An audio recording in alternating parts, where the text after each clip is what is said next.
Hey guys, welcome to part 7 of BFF Hangout and Vacation.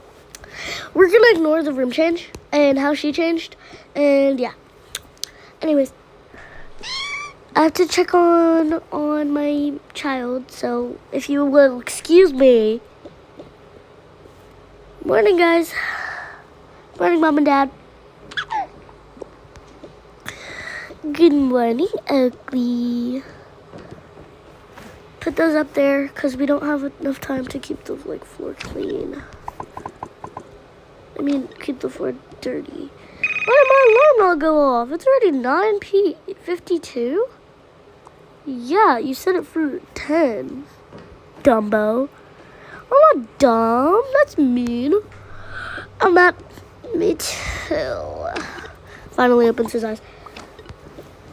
Okay. You guys, put those up. We don't want the floor being dirty while we have guests.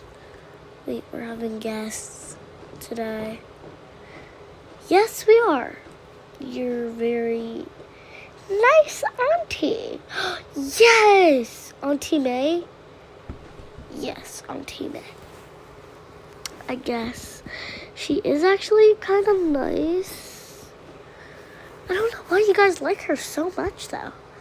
Maeve and Courtney finally wake up. Oh my goodness, what did we miss?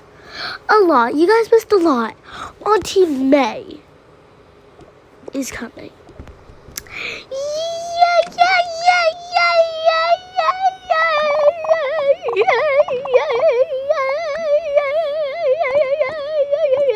What the freak am I doing? Everybody is so excited. Okay, let me do my check-in with my